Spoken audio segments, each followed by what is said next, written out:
Well, hello again. Welcome back to my craft room, because that's where I am. Alright. Listening to my children throw things while I try to make videos for my students.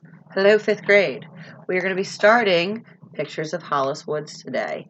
That's really blurry and kind of can't see the screen because of the glare, but there you go. That's a little bit better. The novel that I sent you guys home with the packets that go with. We're going to start. I'm going to read to you a little bit today, and we're going to get started talking about some of the questions that you're going to see in your packet. I'm not going to answer them for you. No, I'm not. Sorry. But I will help you to read this book over the next couple of weeks. She pushed me out. Yeah. Can you both get out of here? Because I'm trying to read to my students. But I want to listen. Then you can listen without talking to me. My youngest, who wants to be in every video that I make, and will probably be a feature in all of the videos that I post for the next 2 weeks. So I am just going to get used to that. I'm not going to get used to that one because he's distracting. If you are this distracting in your own classes, I understand now what your teachers are talking about and why you're back on that behavior plan. What? Now I get it. What? Shoo. Be gone. Flee before me. See, I deal with it at home too. It's not just when I'm with you guys. It's also with my own children. Like you. Yes, I love you too. All right, Mommy's got reading to do. Are you sitting on my lap? Jump on. So we're going to go ahead and start on page 1, Pictures of Hollis Woods, with the not quite chapter, but introduction section, first picture. Here we go. This picture has a dollop of peanut butter on one edge, a smear of grape jelly on the other, and an X across the whole thing. I cut it out of a magazine for homework when I was 6 years old. Look for words that begin with W, my teacher, Mrs. Evans, had said. She was the one who marked in the X, spoiling my picture. She pointed. This is a picture of a family, Hollis. A mother, M, a father, F, a brother, B, a sister, S. They're standing in front of their house, H. I don't see one W word here. I opened my mouth to say, how about W for wish, or W for want, or W for wouldn't it be lovely, like the song the music teacher had taught us. But Mrs. Evans was at the next table by that time, shushing me over her shoulder. Both of you can go now. We're done. You may go. Because I have reading to do and it's important. Now scram. Go watch cartoons for a little bit, and then I will read to you later. Promise, I will read to you later. But not in your head, okay? But not in my head. I will read out loud. Hoo-wee, said the kid with the dirty nails who sat next to me. You don't know anything, Hollis Woods. I reached for my crayon and dug an X into her picture of a snow-white washing machine. Too bad you can't use it to get your hands clean, I said.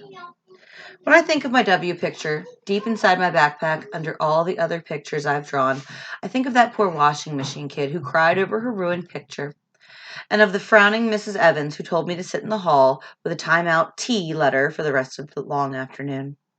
You don't deserve to be with the rest of us today, she said. I sat for a while looking at a picture of a pointy mountain. Someday I would climb a mountain like that. I'd build a little house, and maybe I'd have a horse that would live right in the house with me, and a dog and a cat.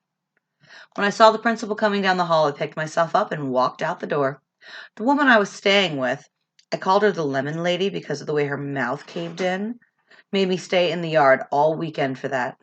You think you're so tough, she said. I'll show you tough. That foolish woman forgot that as long as I had a pencil and paper, I'd get along. I drew her with her pursed up lips, then tied her picture to the tree for target practice with gravel from the path. But when I think of my W picture, mostly I think of the Reagan's house in Branches. I think of the old man and Izzy and their son Stephen. All they needed to match my picture was a girl, G. And that's what I thought the morning I ran away from them, touching the great holly bushes, feeling their sharpness, and the sticky evergreen branches that hung over the dirt road leading to town. I stopped to look up at the mountain, and then at the house half hidden in the trees, the gray porch tacked on the front, screens bellying out, the chimney leaning, the 2 windows upstairs that had been in my bedroom, and the river in front. My river, the Delaware. That day, I thought I'd never see any of it again, N. Never. And in my mind, I drew an X over all of them and over me, too. Woo! Lot to unpack in just that first section of that book.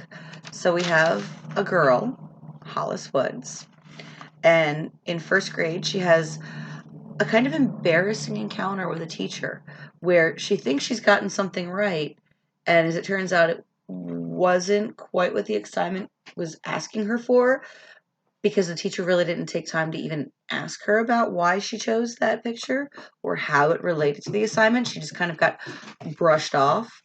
And then when she reacted a little poorly towards a peer and was punished for it, she got punished even further by the person she was staying with. So now we automatically know Hollis doesn't live with her parents, does she? And I wonder why. I ask myself, is she an orphan? Are her parents dead? Did she run away and was sent to live with these people because they couldn't find her parents? Was she abandoned? Who are the Reagans that she eventually lives with? Why does she leave? Why does she draw an X in her mind over the picture of their house and them and herself? What's going to happen in between these two things? And now I want to read more, but not today. I'll do that tomorrow. Toodles.